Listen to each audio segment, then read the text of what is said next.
executive editor of RheumNow.com. It's the 17th of January, 2017, and this is the RheumNow Week in Review, coming to you live from RWCS, the Rheumatology Winter Clinical Symposia, here in Maui, the epicenter of rheumatology this week. A number of good reports from here, a number of good reports on the website. Oren Traum made a presentation this week about gout, where he talked about a city hospital that looked at 5-year inpatient gout events and looked for the predictors of gout amongst those patients. And in that particular study, they showed that an acute GI bleed, placement of a urinary catheter, and the use of antibiotics were predictive factors as much as a 4-fold higher risk for acute gout onset while in the hospital. Certainly we know patients in the hospital often do have gout attacks. Why these particular events, or whether these events are markers for other stressors or immobility or dehydration and IV, and we don't know, but nonetheless look for GI bleed, urinary catheters, and infections for patients in the hospital who may get gout. Another study looked at the predictive value of biomarkers in patients who will respond to rituximab. Specifically, it's been shown that seropositivity, we know, is associated with higher response with rituximab. But these investigators actually looked at combining a number of biomarkers together. One, seropositivity for either rheumatoid factor or CCP, the presence of high IgG levels, and the one that cinched it was the detectable serum IL-33 levels. Combined together, this yielded 100% indication for those who would respond to rituximab. Again, this is my idea of a biomarker, one that you combine measures and you know with a high degree of certainty who's going to respond to therapy. Something I did not know during Mark Genovese's presentation, he informed us that the AbbVie JAK inhibitor, previously called ABT-494, now has a name. It's called updacitinib, UPTACITNIB. Again, now it's part of the JAK inhibitors, updacitinib. A nice small case report about lymphoma associated with rheumatoid arthritis. Specifically, when you see an RA patient who has unexplained lymphadenopathy, and lymphadenopathy is not a usual feature for rheumatoid arthritis, you should think of angioimmunoblastic T-cell lymphoma, a very rare disorder. It is associated with, obviously, lymphadenopathy, fevers, rashes, hepatosplenomegaly, and RA-like polyarthritis. So, again, the patients don't have RA. They actually have polyarthritis that is seronegative usually, and is really a paraneoplastic syndrome.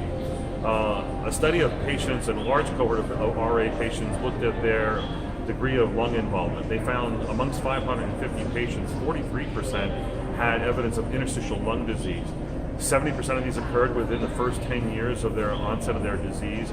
The X-ray and CT findings were that of reticular and ground glass patterns of change, and most of them had an NSIP pattern of ILD, which has been previously reported.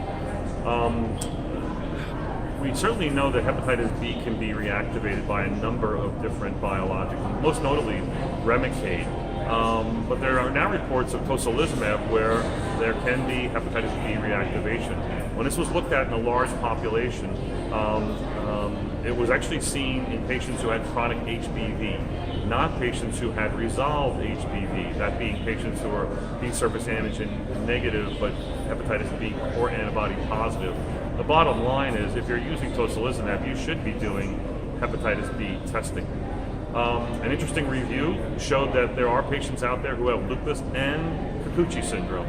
Kikuchi syndrome, as you know, is necrotizing lymphadenitis, often as a systemic disease with cytopenias and lymphadenopathy, etc. Anyway, when they looked at the large review of 138 patients, they found the common features were that of fever, necrotizing lymphadenitis, and surprisingly, actually a lot less renal diseases than you would expect for patients with lupus. So again, that does occur, but again, they shouldn't get renal disease. In animal models, abatacept and tofacitinib have been shown to be effective in treating the chikungunya virus. As you know, chikungunya virus and its arthritis has been a major public health problem starting in the tropical time zone, has now actually hit the United States, and it is a problem There's been no known treatment for it, and certainly not for the arthritis. Most people are treating it as best they can. Again, researchers, I believe in Denver, looked at animal models, and they did show that the use of abatacept, tofacitinib, was very effective in actually suppressing the chikungunya virus. Brodalumab, good news, has actually been approved by the FDA. Brodalumab, as you know, was a drug, an IL-17 inhibitor developed by Amgen and AstraZeneca, but they suspended its development because of concerns about depression and suicidal ideation. They sold the drug to Valiant, who took it to the FDA, and they were approved just yesterday. But the bad news is it comes with a black box warning for suicide. Moreover, anyone who wants to use this drug needs to be part of the aggressive REMS program, meaning patients need to be registered, and you as a prescriber have to be a registered prescriber of the drug with certain degree of safety and follow-up on such patients. So it's got a lot of baggage.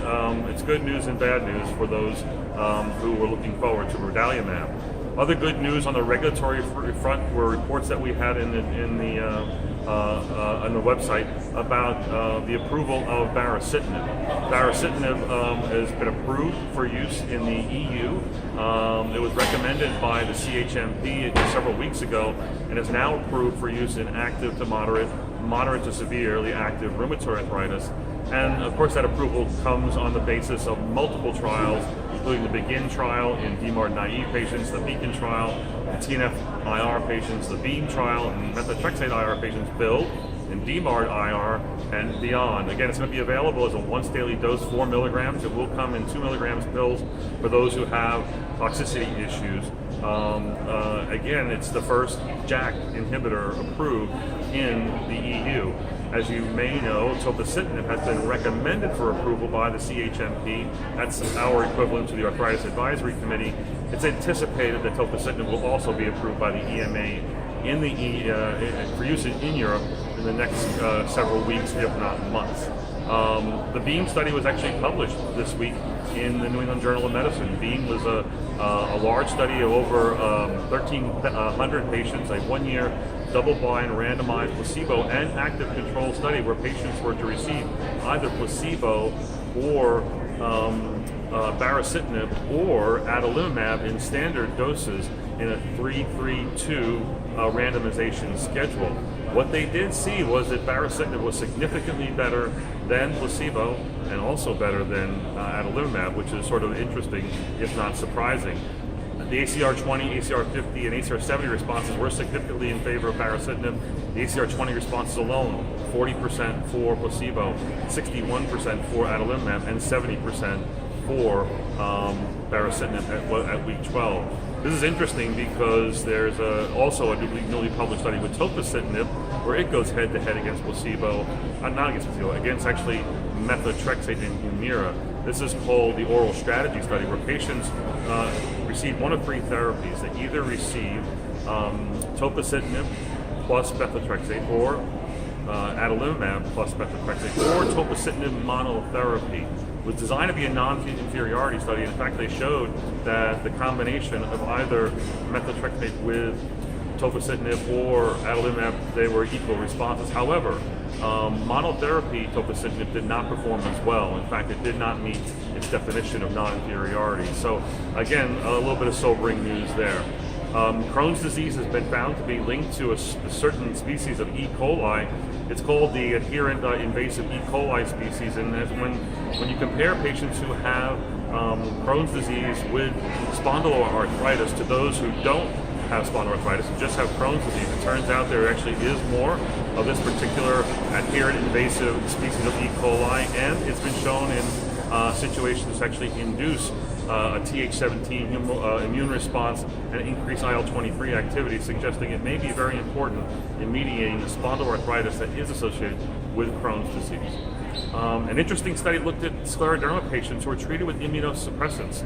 Specifically, an open-label trial, doctor-determined 326 patients with early cutaneous scleroderma were either given methotrexate, mycophenolate, Cytoxan, or no immunosuppression at all.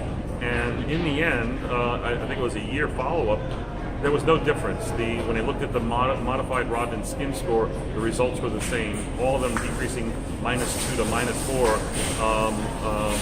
Rodnan skin score units, suggesting we're not doing very good in scleroderma and we need new therapies. And of course, this is not even the best outcome. I mean, modified Rodnan skin score, that's what we like to see, but it turns out a lot of patients get better on their own. So again, more work is needed here. There were two nice blogs that I want to put a plug in for on the website. One was a really good one done by a colleague of mine, Evan Cohn, a really smart radiologist, a musculoskeletal radiologist, who gave us his top 10 things rheumatologists should know when ordering imaging. You should look at that, it's on the website. And then I wrote a blog about the negotiator, meaning, I'm supposed to be a doctor, a fixer, a diagnoser, and a treater, but often my job has been relegated to being that of a negotiator, and I go over some of the things you need to keep in mind when negotiating with patients on how they can do better. And it relies on the book Getting to Yes, and the idea of principled negotiation where you're hard on the merits and soft on the people. A few tips. One, negotiate face-to-face, not over the phone or by email. Two, separate the patient from the disease. Your patient is not lupus. Lupus is a disease they have to deal with. Three, deal with people issues and personality and behavioral issues directly and head on. Four, focus on the goals and rules, and what follows after that is going to be accountability. Lastly, there needs to be shared decision making, and you should not be taking positions. It's not about how you feel about this, how I feel about this. It's this we're discussing. Make the issue and its merits and how you're going to resolve that, the issue, and how you're going to get to better compliance, a better patient, and better outcomes. That's it for this week. Go to the website to view these links and get more information. Come to RWCS next year. Great meeting, great faculty, great learning. We'll see you next week. Bye. Sorry. This is, Not good. Bad.